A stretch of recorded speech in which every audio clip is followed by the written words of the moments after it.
Hi, my name's Steven. Hi, I'm April. This is the 3 Pi Squared ABA Business Leaders podcast, where we discuss topics on how to create and grow an ethical and sustainable ABA practice.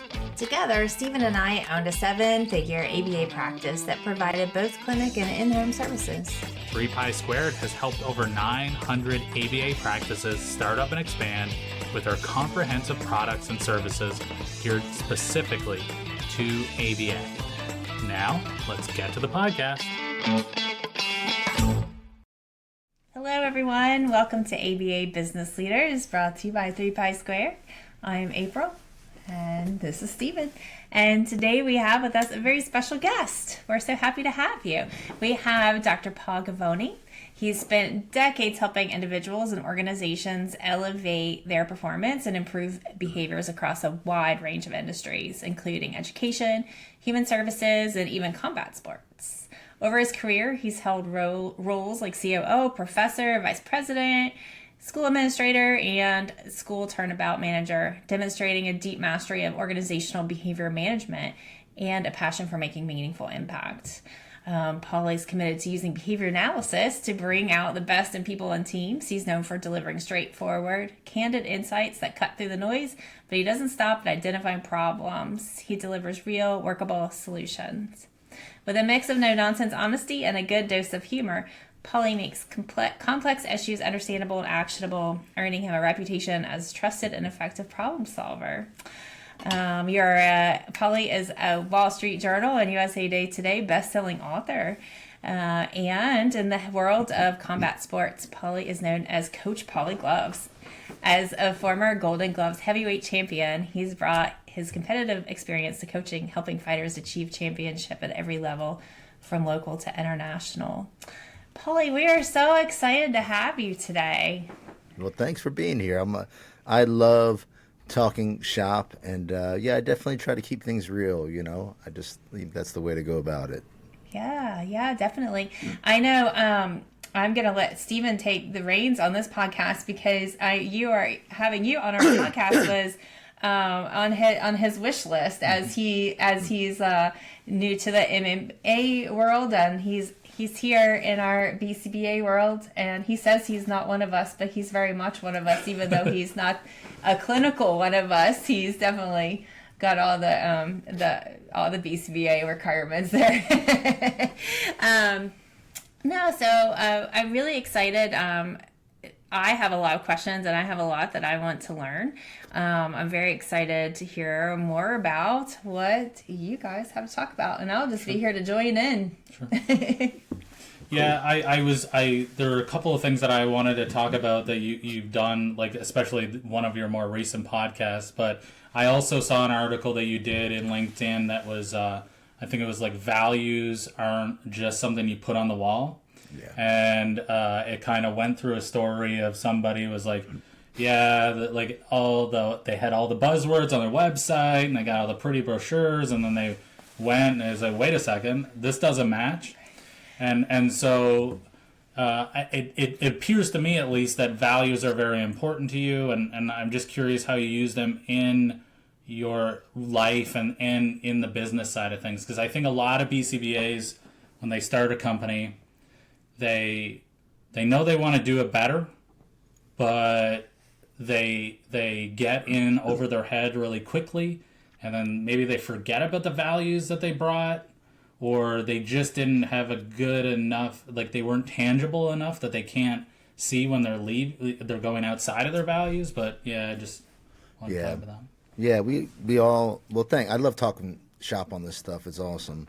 And values are very important to me, and we all drift from values. So I'll explain it.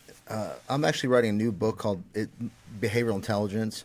It's like a playoff of emotional intelligence. And I've adapted an approach. Have you heard, are you familiar with ACT, Acceptance, Commitment, Training, or Therapy, right? So I love the ACT Matrix. I actually wrote an article with Dr. Kevin Polk. It's not a journal article. I've written a couple journal articles. I'm just terrible at writing academically. I just like to keep things straight and real, So we wrote an article for Bloody Elbow, which is like a one of the biggest MMA, publications online. And it was about using acting for fighters, how to overcome fear and anxiety about it. So I loved learning from him about the ACT matrix. But I've taken that and I've evolved it a little bit because I'm also not a contextual behavior science person. And it felt a little bit inauthentic for me to just keep going behind the ACT stuff because I was also adding some things into it. And I kept explaining it radically, right, through a radical behaviorist point of view and a practical point of view, as you said in the introduction, that I just try to simplify things, right? So I'm going to do the same thing here with the with what I now call the behavioral alignment compass, right? That's going to be in this book, and so anybody can use it. So first of all, values are a preferred way of being and doing, right? So for behaviorists analysts out there, you're used to this, right? Don't you do preference assessments? So we can look at what are our preferred ways of being and doing, respectful, kindness, traveling. I love disseminating the science of human behavior because I love helping people or empowering people to help them to better help themselves and others. It's my passion. And everything I do right now in my work, I'm always in my passion. I'm just so fortunate to be here and so fortunate to stumble across science. Well, the next part in the compass, the values are at the top. And if you imagine the behavioral alignment compass, your values become your North Star, right? So it's easy to think about that. They should be guiding your behavior. We end up having like private events. These are covert behaviors, right? Radical behaviorists talk about covert behaviors. Skinner did recognize these are important to us, and they show up for us. We have thoughts and feelings and bodily sensations that show up for us. And when they're bad, we tend to engage in behaviors that allow us to get rid of those feelings, right? You think about how good it feels to get rid of anxiety, for example. That's a great feeling, because nobody wants to deal with anxiety. Anxiety freaking sucks. But the problem is sometimes we engage in these behaviors and they're misaligned with our values. And we do it because of negative reinforcement. So that becomes like a self-functional behavior assessment. When I think and feel this way, it's an antecedent for these behaviors, right? I'm engaging these behaviors to escape this bad feeling. Does that make sense to you guys so far?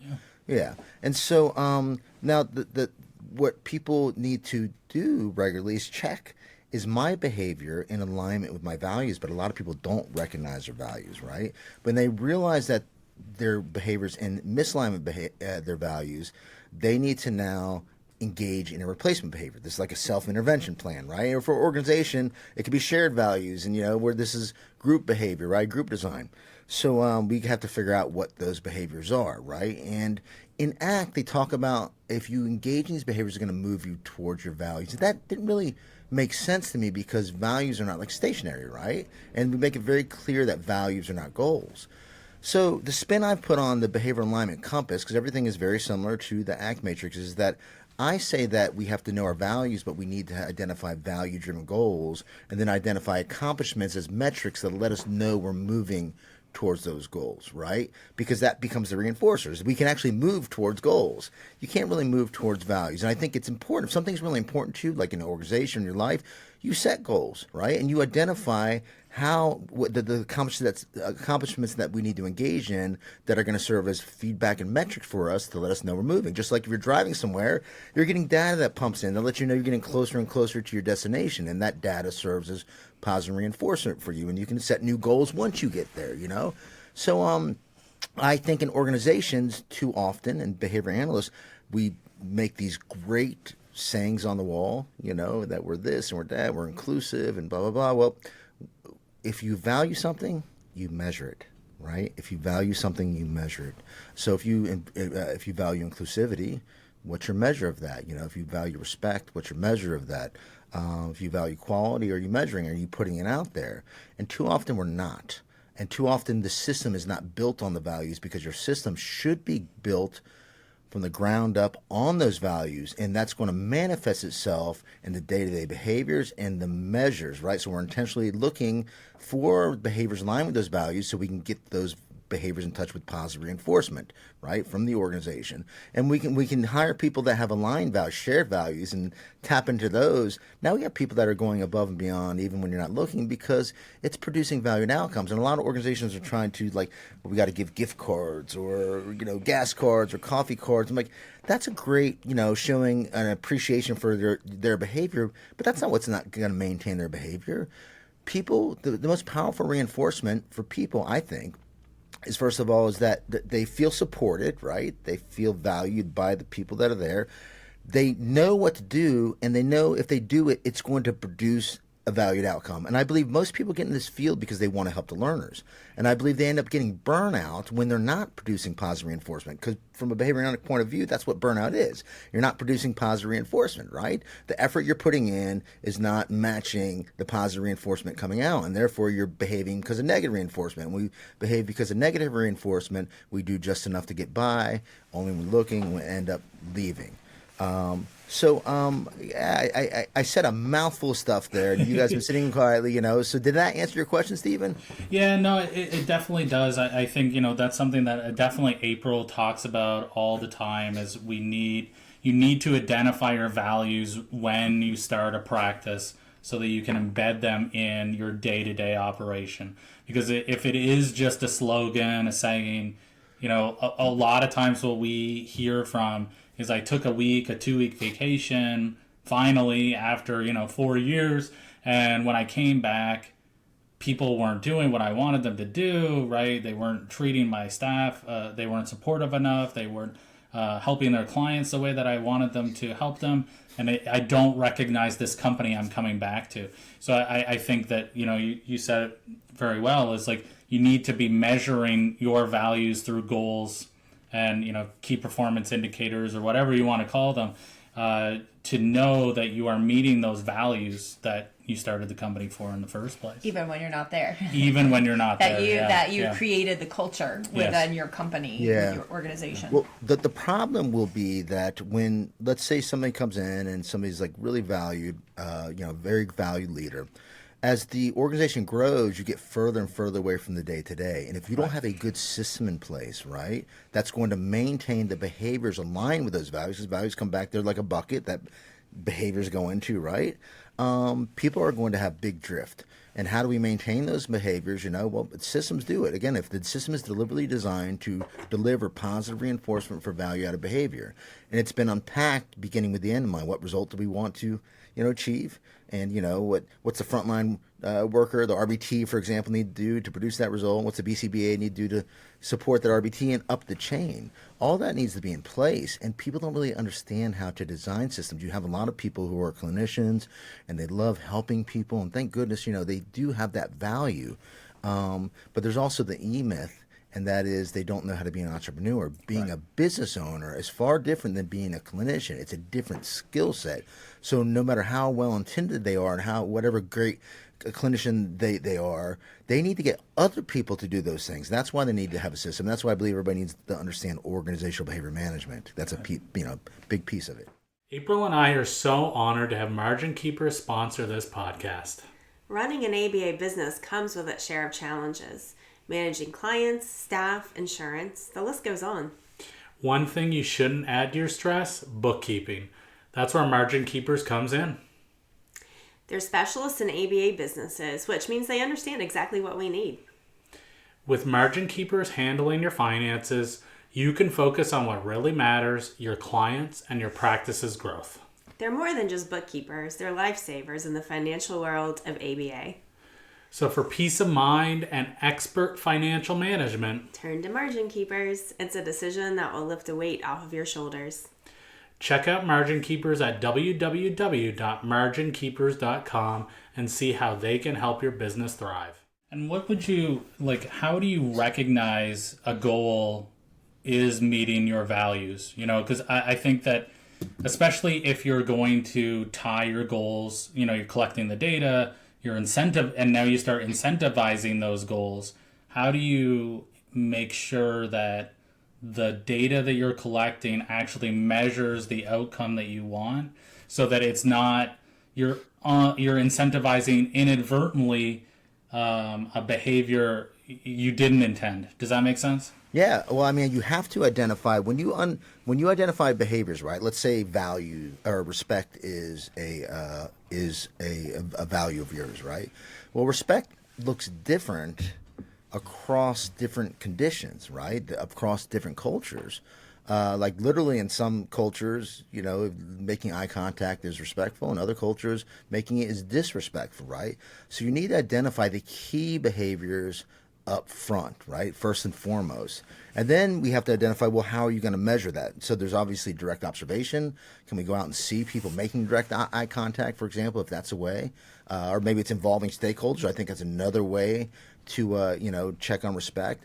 But I really also believe in social validity. For checking in with our stakeholders. Hey, do you feel like you're being treated with respect? Are people involving you in decision making? Are they doing this, that, and the other? Whatever those key behaviors are at this organization that are going to be aligned with respectful behavior. And, we have to, how are we treating the learners with respect? Are we involving them in the intervention which we should do? So you can really take a look at some key behaviors and make sure that we chain them up. But you have to identify those behaviors. And if they're aligned with the values, then that's the goal, So you find out, all right, what kind of, we want most people in the organization feeling good that they are being treated with respect, because this certainly is a leading indicator of whether they're going to stay or not. And a lot of people say do it for the kids, do it for the learners, but I'm here to tell you cannot make it about the learners or the kids or anybody if you don't make it about the employees, because to bring out the best in the learners and our consumers, we have to bring out the best in our employees. And it's been, to me, I've done it. So if you've done this, or if anybody listening to this have done this, and if you said do it for them, but you're not thinking about the other people, it becomes like almost a scapegoat. Like, you're blaming them, or it's like you got to do the right thing. Well, help them do the right thing. You as a leader are responsible for creating an environment that gets the best out of the people, just the same way we're trying to create an environment for that learner that gets the best out of them. One thing, I am often reminded of a post I see on social media, right? Someone is asking, how do I decrease my turnover rate? And one of the responses was, forget about it. You just have to have a robust hiring process.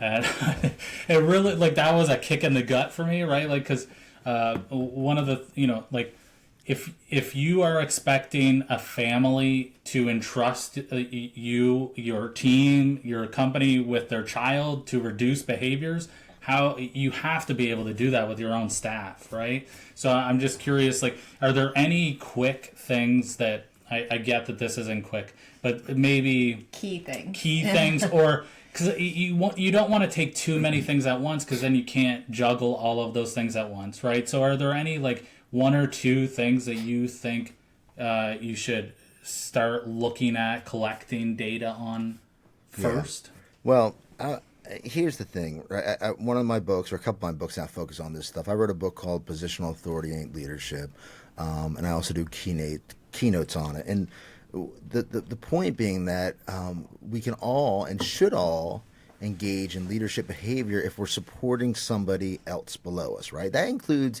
the RBT working with the student, right? We want them to be a practitioner leader, and so I've broken it down. You can call it 4 response classes if you want to look through it at a behavior analytic lens. You can call it the 4 pillars of leadership. I call it the 4 hats because I changed my hat, and I like to share that because it's you need to put on the right hat at the right time, right? And so these hats are based in the 4-term contingency. And the first hat is the leading hat. And the leading hat is about motivating operations, right? Creating a want to move towards some vision, some goal, right? Why do you need people to be involved and see what's in it for them. Why should they move to it? So that is a skill to get people fired up about it. It's a skill that I love. I love firing people up about things, man. I'm passionate about tapping into other people's passion. I love inspiring people. But it really is a skill. You need to know how to involve your stakeholders. I actually have a course on it called Motivational Interviewing, and you certainly don't have to take my course. You can go out and read books about it, but it's powerful. It's about tapping into people's values, right? Finding out what's blocking their access to those and saying, hey, if you're willing to engage in some behavior change, we could probably remove these obstacles and help you produce some valued outcomes. That's wonderful. So that's the leading hat, right? Creating a want for people. But it's not enough to have a want. We have to make sure people have the knowledge and skills. So I'm going to shift my hat to the training hat.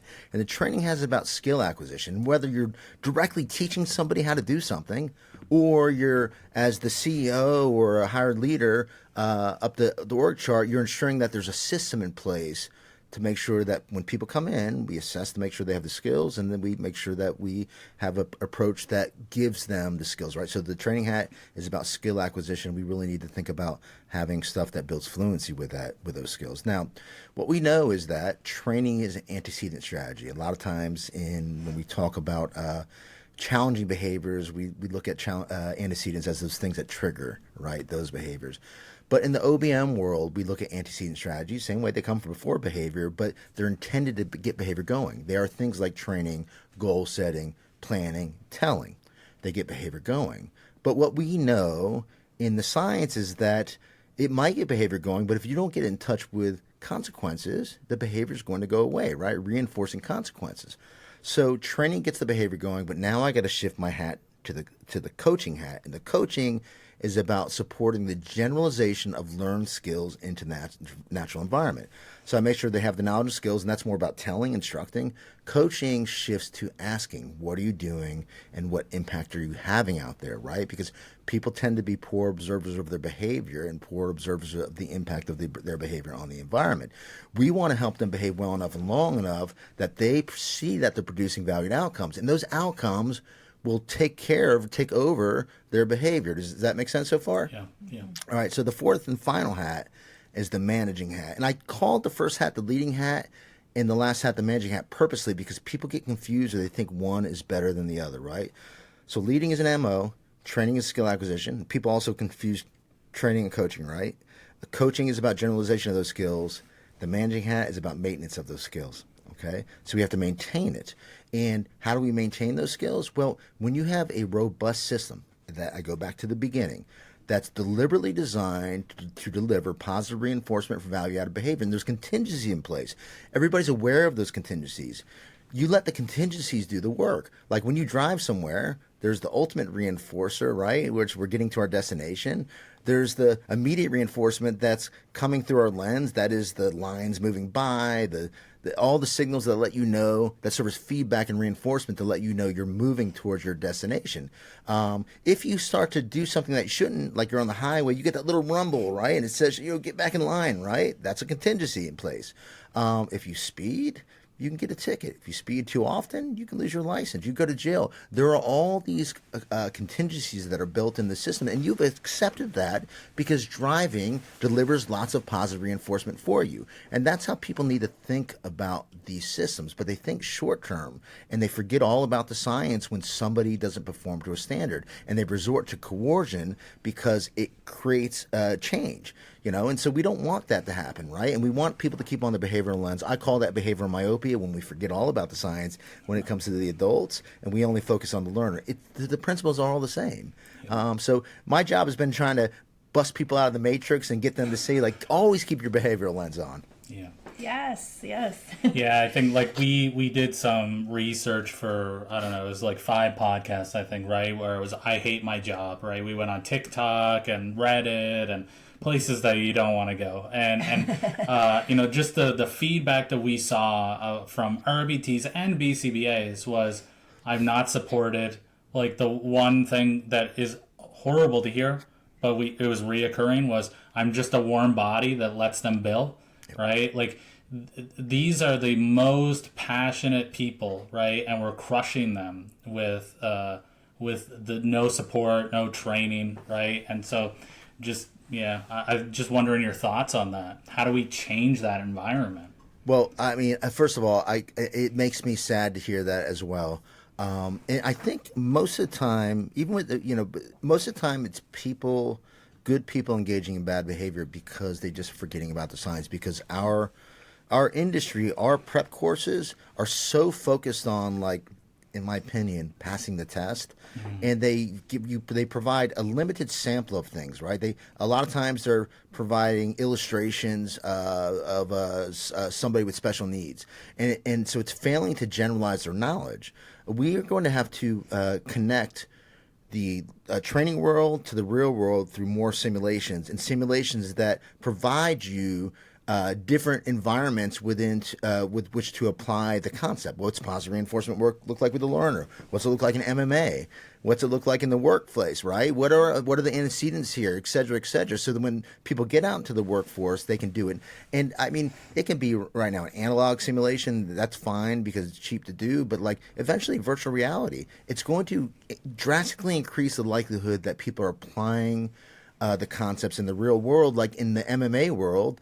The sparring is the simulation, right? And if you're a good coach, you understand how to create that environment where they're just working on one or two skills at a time and then layering on other skills, so that way they build fluency with those skills. And then, I can do it in the sparring. I feel good. I feel confident. I have self-efficacy. I have response efficacy. I'm ready for the real world. And just drastically increases the likelihood that they'll perform in the real world. Now, people, again, don't know what they don't know. I can tell you that there's folks like Christina Morales, who's friggin' awesome. She's a good friend of mine. She's the CEO of Piece of the Puzzle Behavior Analysis. I did some consulting with her, with my colleague, and when she understood about values and how to embed it, we'd give her a little information, and they would spend a month going back and look at their performance management piece and completely redesign it to make sure that their values, I know inclusivity is one of them, I forget quality, I think is one of them, are measurable, that you can see them and it manifests itself everywhere. There's constant social validity. They're checking in with their folks all the time, right? And now she's built a culture because she was actually concerned because other places were tempting behavior techs, and behavior techs should be our superstars, right? Yes. And they were offering them more money. She's like, I don't know how they're doing this. I'm doing everything ethical. I don't know what they're coming up with this money, right? I'm like, listen, this is going to be hard to hear right now because, if they're leaving, right? Because she was getting a little bit of turnover. But people will come for the pay, but they'll stay for the culture. Yeah. And that's just what happened, right? Now they've left, and people are wanting to come back now. And the word's getting out that she has a strong culture, and she can show you that she has a strong culture. And just not talk it. She can show you how her values are embedded in to her day-to-day work. And it's just a wonderful thing. It's beautiful. And I think if more people understood these concepts, and apply them, they would make more money, right? They would help more learners. They would tap into all sorts of values, but they're short-sighted. They're going for the short win, right, and the profit. I'm not saying all about the profit because they got to keep the doors open, right? But I think if they stayed slow, because she paused her scaling to make sure that she built her system, right? To make sure, because she was like, I'm running around like a chicken with my head cut off, and you can't. You need a good system, and you need everybody to understand leadership, because we want all people everybody needs to understand those four components, right? Those four hats I just talked about, so they can make sure they're motivating the person below them. They can make sure that they're giving them knowledge and skills. They can make sure that they're coaching them, and they're also engaging in managing behaviors. So now we've got a good system and good leadership to navigate that system. Now you get a big change, So I think we got to highlight more of that stuff so people can understand that there's a better way to do things. Yeah, and I mean, just naturally that makes it more scalable too, right? Like, because again, you have those systems in place that will tell you, hey, you're hitting the guardrails, right? Or you've hit the rumble strip, right? So you know, okay, what am I doing that is not keeping me in the middle of the road? I think too many. What I have seen happen, because we lived it, was there's incentive. There's too much incentive to grow really quickly, and I think it does start from a good place. I think it's like, look, I can help more kids. I can help more families if I just get a little bit bigger, a little bit bigger, a little bit bigger, and then you have no more room to micromanage because you're working 95 hours a week, and now the system kind of crumbles in over itself, right? Yeah, it really impacts your quality of life. I've, seen people getting divorced, like having high blood pressure. Don't scale until you have a system. Take a look at any of my talks. I show visuals on how to develop a system, and there's lots of books out there you can read, lots of different people. But do yourself a favor, do your kids a favor, do your employees a favor. Understand systems, understand organizational behavior management, which will help you design your systems, which also becomes the greatest toolbox that you have for leadership, right? Equip your people to be good leaders in your organization. Yeah, definitely. I think that is just so key. One of the things that I'll get asked a lot is, about turnover, and, and my answer is, my short answer is you have to take care of your staff first, right? And so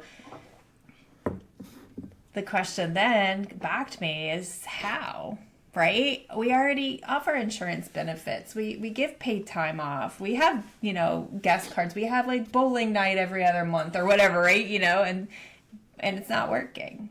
So everything that you have just explained definitely resonates. And yes, like I could, I'm just back here like, yes, like praising from them. But yeah, it's like, yeah, come on, this is amazing.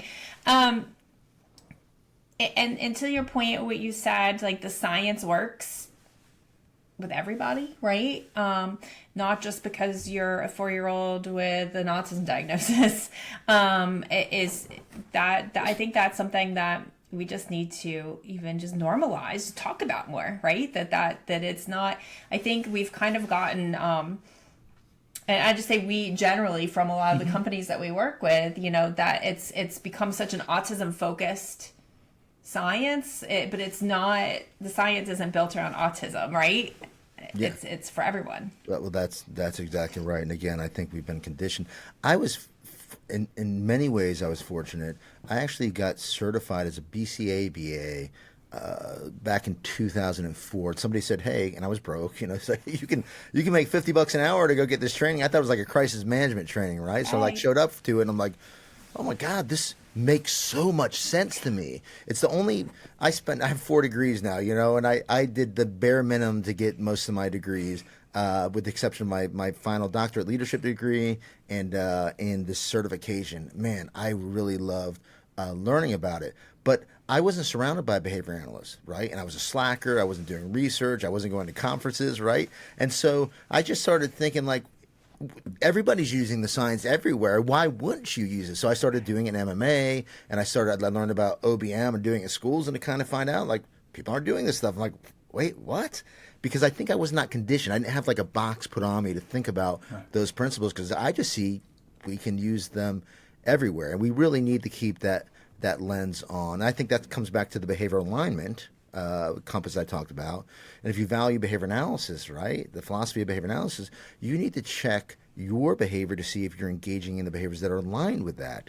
And you'll know that. So here's a non-example, right, or example of knowing that, if you're engaging in blaming behavior and you're on that side of my compass, that's definitely not behavior analytic in nature. Because blaming doesn't work. If it worked, we wouldn't be here right now, because people are doing it all the time, right?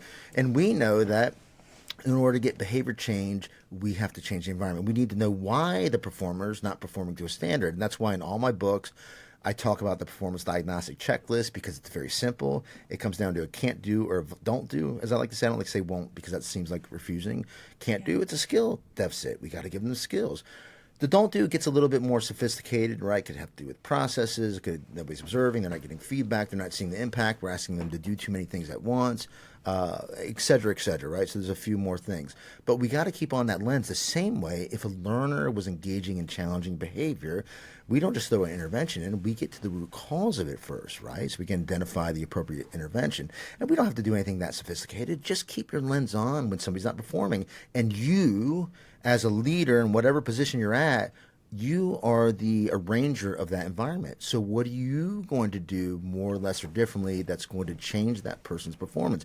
And that shift is an important shift. When my fighters lose, the first place I look is in the mirror. Now, they might not have been eating properly. They might not have been showing up and doing their conditioning properly. But I think about, did I need to put on my leading hat more? Did I need to put on my managing hat more by having some really good system calendar for them to follow? Maybe a checklist for their eating or whatever, helping them, just have a system in place for that. But I'm always thinking about what I can do more or less or differently that's going to increase the likelihood that people are going to perform better. I don't want to fire people, which I would, if I've checked off all my boxes, but I feel like I failed somehow when that happens, I don't want to see people quit. I feel like I failed somehow when that happens, and we just can't get everybody. I believe the average leader is going to get, 70%, a good leader is going to get 80%. I feel like an excellent leader is going to, get 90% plus, to stay, unless, they move, and there's all sorts of different ways, things that are happening. But, keep your behavior analytic lens on. It's going to make a big difference for everybody, especially you. Yeah. I'm curious, and I know this was my experience up until about 6 years ago when I legitimately tried mindfulness, but there was no perceiving on my end, right? There was no self-awareness. I did stuff because that's what you're supposed to do, right? There was nothing more than that. So I'm just curious, like, is there some kind of, because this is you can learn this, but a lot of people do have that difficulty of self-awareness and knowing, where did I miss that mark? Is there anything that you recommend to help you down that journey? Yeah, well, first I'm going to go back to my four hats because I believe they're generalizable everywhere, and I believe you can engage in self-leadership, right? So the leading in this case, what is your vision, right? What is your why? Identifying those things. Now it's training. Well, what skills do you need to engage in that are aligned with your why and aligned with your values, right? Because if you have a why, right, that's a value to you. That's something important, right? So what do we need to do? And now I need to start doing it. So I got to equip myself with the knowledge and skills. So if I'm not having success and somebody else is, I can look at it through my own performance diagnostic list, right? What do I need to do more or less or differently that's going to help me to have more success? What knowledge and skills am I lacking? And I might have to assess myself against a standard. I might have to look at a video model or something like that. I might have to ask people, which would be some coaching. Hey, here's what I think I'm doing. Can you tell me what I'm doing, right? Or try to coach myself by being a better observer of my behavior and the impact of my behavior. But again, you do need some standards. So I recommend getting coaching with something like that, right? Helping people to be more aware, because it is hard to be objective about yourself unless you have a standard to check it against, right? Then again, there's the managing piece. Am I maintaining my behavior? Do I have a schedule in place, calendar, and am I checking things off, am I putting some naturally occurring reinforcers in place? And if you're just moving towards something, that's a naturally occurring reinforcers, but maybe I'm pausing for a second. I'm having my cheat meal or something like that, to celebrate that I'm, eating healthy for a while or whatever it is. But I think that so I do think you got to put your behavioral hat on, your leadership hat on, and change those around. I think that if you're not producing the outcomes that you want, right, and somebody else is, right, this is performance improvement potential. That's the talk about. I forget the guy's name from. I'm so bad with names, from Human Performance Technology, and he's a legend in the field of organizational behavior management. It doesn't matter. In other words, if somebody else can do it, you can do it. Right? There's that potential. You could do it as well as that person, because it's just behavior, and I believe that if I can do something, anything I'm doing, you guys can do. If they're doing it, anybody can do it. Obviously it's genetics meets environment, right? But I think that if all things being reasonable, it means that I got to do something more or less or differently. And what do I need to do more or less or differently? So I think we need to equip ourselves with the skills and put on our leadership hat for ourselves. And sometimes we're challenged because the resources aren't there. Sometimes we're challenged because we don't have good leadership. And under those conditions, you can get pissed the way I used to and complain all the time until your wife comes over and says, "Man, stop bitching." After like the 100th time. And I'm like, she's right? Complaining about things doesn't make it any better. And we're human. Of course, we do those things. But I was caught in a vicious cycle of just thinking about that. And I either need to accept it, which I couldn't, or I need to try to change my environment, right? In order to change my environment, I decided to go back to school, learn more. I wanted to learn more about leadership, and that's why I ended up getting 2 degrees in leadership, because I wanted to understand this stuff, and I looked at leadership through a behavior analytic lens, because all these leadership theories are out there, but I believe that the science is the DNA of leadership, right? Because it still comes down to behavior, your behavior, and the real measure of the leader can be found, and this is Aubrey Daniels' quote, in the behavior of the followers, right? If you get the right behavior going the right way, you're going to produce the results that you want. How much do you think that fighting impacts the way that you approach leadership? Because like some of the things that you're mentioning sound very humble, right? Like it's just you can't take yourself so seriously, right? You have to learn from everything that you do and the mistakes that are really teachable. I'm just curious, like, do you think that made a kind of a big impact on how you approach it? Yeah, well, first of all, I'm glad that you said about learning from your mistakes. I made a friggin' bunch of mistakes, but I'm still making mistakes. I'm still screwing it up all the time, right? But I am intentionally searching for the impact of my behavior. So we all need to do that. It's not about our intent. it's about our impact, right? So we have to check in with people. We have to see what am I actually producing the results. So I do that. Now, I absolutely I identify as a fighter, I identify as a behavior scientist, and they go together. And I was bullied a little bit growing up, and I've toned back on this a little bit because my bullying was like 5 times, right? But it had a major impact. And I think about some kids that get bullied every day, man, my God, the resilience they have, and I feel terrible, and it hurts my heart for them.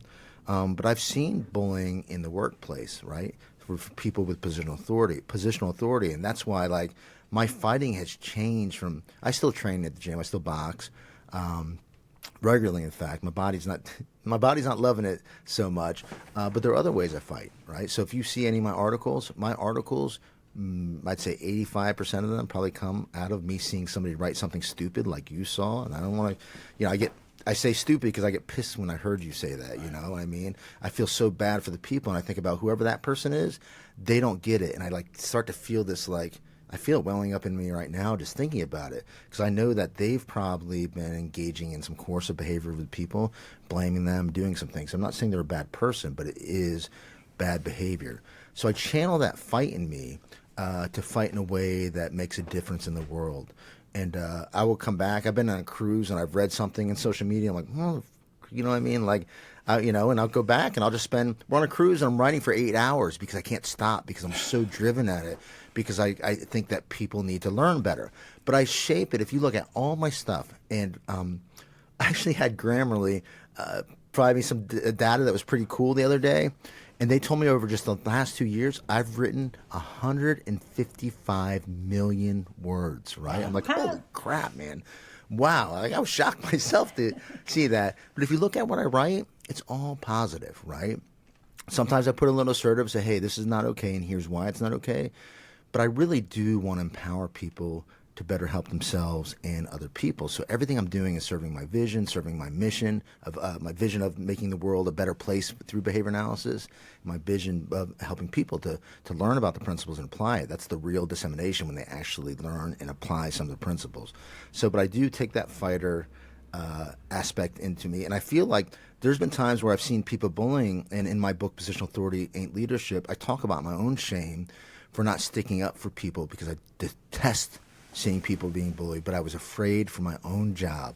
I was afraid because maybe all my ducks weren't in the row, because, I was engaging in behavior that was just because of negative reinforcement. I wasn't producing things. I wasn't involved, right? So I was just doing enough to get by. But, at some point in all those places where I was seeing this stuff a lot, I ended up confronting the person when I couldn't take it anymore, right? It felt like when I was bullied as a kid, when I fought back from one of my bullies, I honestly had a thought in my mind, like, I would rather, and this is a terrible thing, I hope nobody ever feels this way, but I felt like I'd rather die than allow myself to be bullied, right?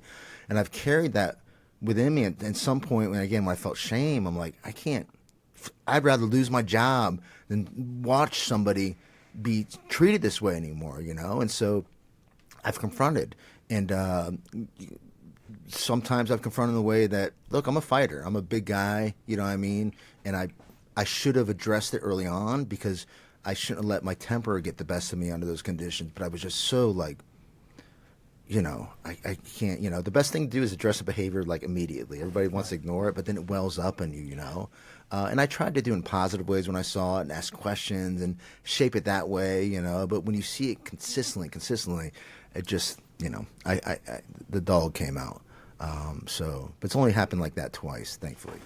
That's not bad. Yeah, I mean, I love what you did with, you had, I don't know if you would call him a social media critic, but, he on one, I think it was your second last podcast, where you were like, I bring him on, right? And we talked about what his, the issue he had with what you posted on LinkedIn. That's a great, I mean, you kind of leaned into that and you de-escalated, right? And it was just like, he agreed with basically everything you said, right? It's funny, and I was going to make this point, of all the words I've written on social media, rarely does somebody say something silly. You know what I mean? I get a couple a year, and I always say, like, hey, listen, if you're feeling strong about that, let's come on and talk about it. And honestly, this probably happened 20 times. Only, 2 people have volunteered to come on. And I've had people actually correct me privately, and I love those people, and I appreciate it because I don't think they're trying to pull me down, right? What they're giving me is really great feedback, and I say, I really appreciate that feedback, and I really appreciate how you delivered it to me. Then I've had people like, even most recently, actually, when I first wrote Positional Authority and Leadership, I talk about Ask Clown Behavior, right? And Ask Clown Behavior is an acronym. It's fun. I have fun with it. And one of the Ask Clowns Behavior is for people to reflect on their own behavior, because we all engage in this behavior sometimes, okay? The more you engage in it, the bigger the Ask Clown you are. But it's just behavior, right? Just to remind everybody. And that is correcting people publicly and using it as a lesson for other people. And so in my book, as I was wrapping it up, I ended up doing an epilogue, right? And because I had posted an article, I'm not going to say where it was or anything about it, right? But the article was an important article. I thought it had a lot of good information to share with people. It was about helping people. And somebody came on and corrected me, and a very well-known individual, and because I said this data instead of those data, okay? And now I use the term this data because I speak in language that's common for people. Those data are something that will be used in academics, okay? And Bosun, I did research on this, right?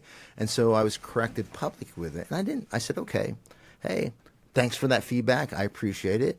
Would love to have you on my podcast. That was my response to it.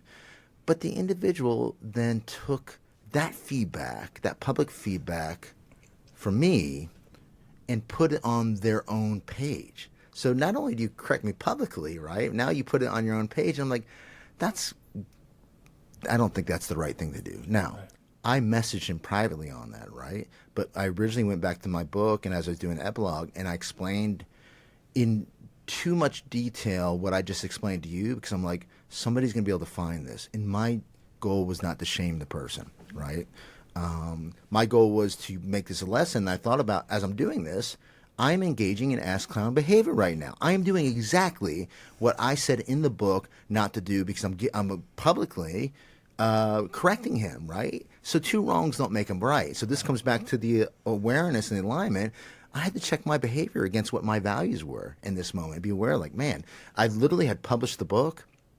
I had to quick get on my formatter, and he had opened up like, I need this changed. I'll pay you whatever you need to do. I need to change this because this is misaligned with my values. So we all suffer from it. Yeah, I think social media kind of brings out the worst in us sometimes, right? Like, it's just so easy to take a post the wrong way, right? And then just cast your own judgment on it. I find that people... if I notice a pattern of people correcting my stuff, like, great. If you don't agree with something, wonderful. Again, it's very rare. Most posts are very positive on things. But if all you're doing is, like, correcting, and you're not dropping, like, acknowledging something or agreeing with something, I start to wonder why. Like, what is the real function of your behavior, you know? So... I'm really trying to keep my questions at a minimum, because we both have our guests on that we're just dying to have conversations with. So, but I keep coming back to everything that you're saying. I just keep coming back to this thing, so I feel like I really need to ask it. And it may seem basic, and maybe it's just the way my brain's working, but I'm assuming that other people may have the same thought. So, looking at viewing all of life, let's say, with your behavior lens, right? And especially looking at if you're an owner, a leader within the company, and you have employees, and you're looking at shaping and changing their behavior and creating this environment and all of that, right? We, especially in the early intervention piece, working with kids with autism, when we're looking at behavior, we're really focused on something's in my eye. Focused on the main functions in a very concrete way.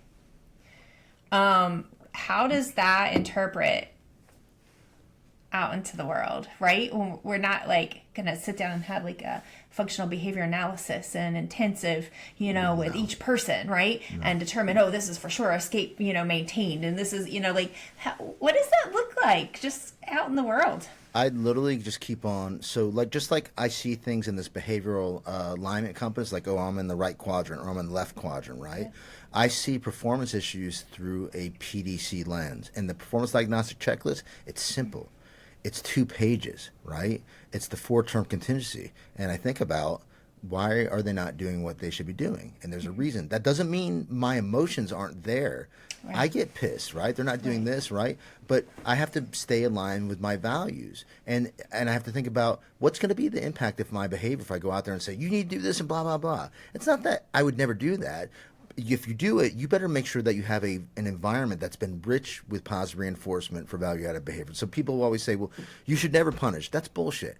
You know what I mean? People don't like the term punishment, right? And we can use the term correction, but that's a package, right? Punishment is just a stimulus that decreases the future occurrence of behavior. It happens all the time in the world, okay? It's gotten a bad rap. The issue isn't with punishment. It's with the misuse and overuse of punishment in an environment that's not rich with positive reinforcement for value-added behavior. Now, I don't mind saying the word correction, you know what I mean? Because, again, people think punishment is this, and I get the point, right? But I don't want people to think it's not okay to correct behavior. You need to. That's not the issue. But when you're correcting it, you better make sure you're checking off the list that I've made sure that, you know, they have a process in place, that they were reminded because it's new, right? I've got on my behavior list. I've observed them. I'm getting the feedback. Some of my processes when I'm in organizations is that I'm really big on getting people to self-monitor and report out because we can't see everything they're doing all the time.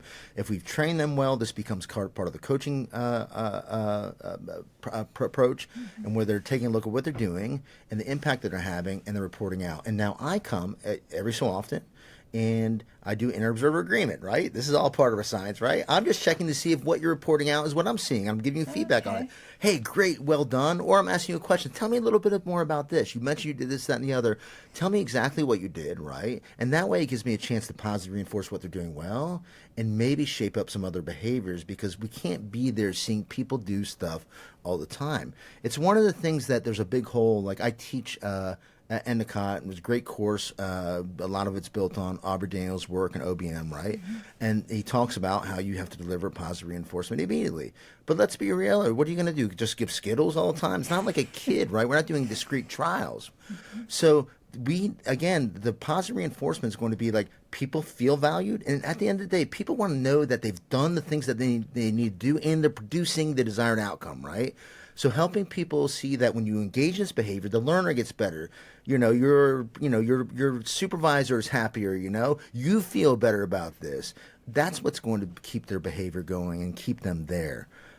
So I don't know. I hope I answered your question with that. But the simple way is through the PDC lens and just keeping that simple lens on. There's a reason they're not doing it. So you have to check yourself. If you believe in behavior analysis, then you have to understand that it's the environment that we need to change. And as the manager of that environment, right, the controller of that environment, what do I need to do more, less, or differently?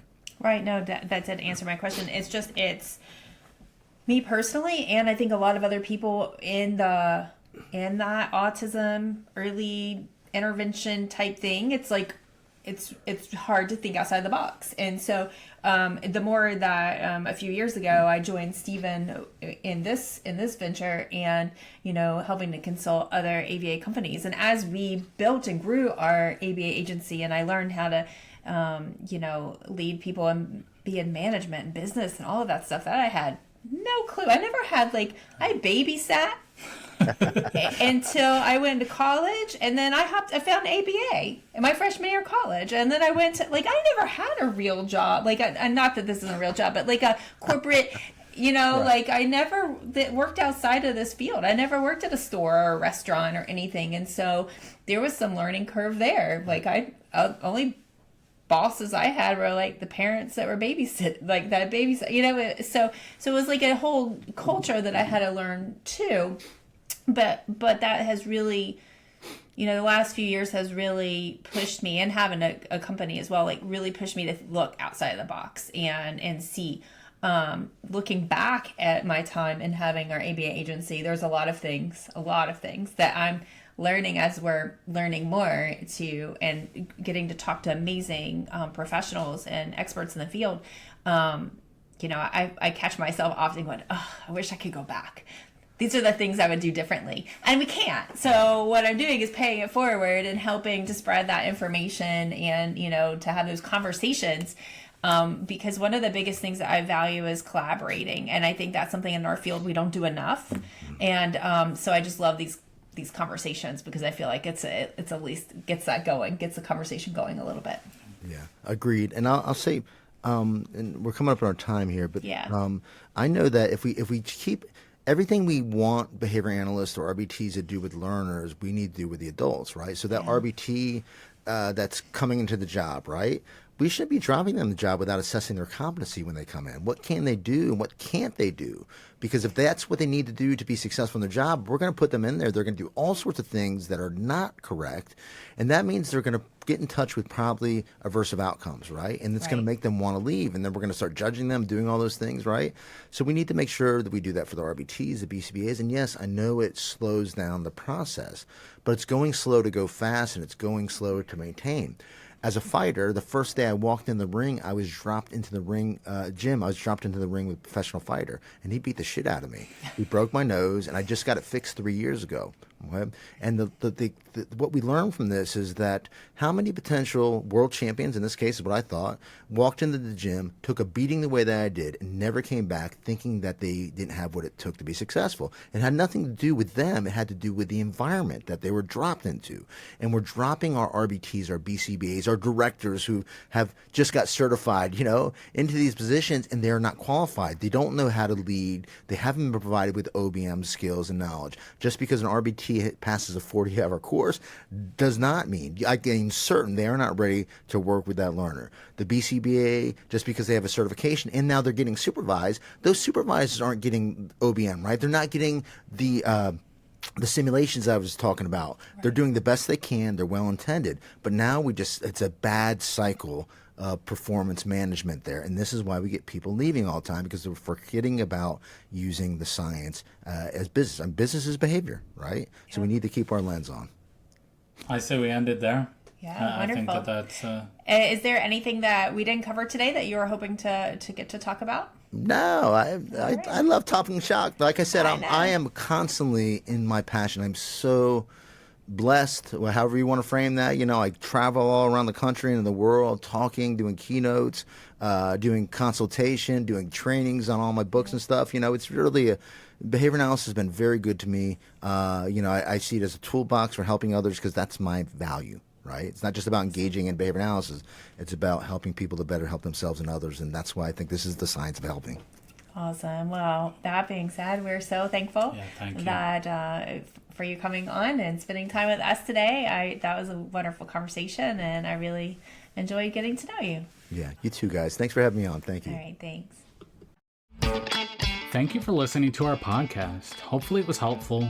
If you would like to gain access to this entire video, and actually our entire library of videos, please join our ABA Business Leaders membership. You can find that at www.3pisquare.com.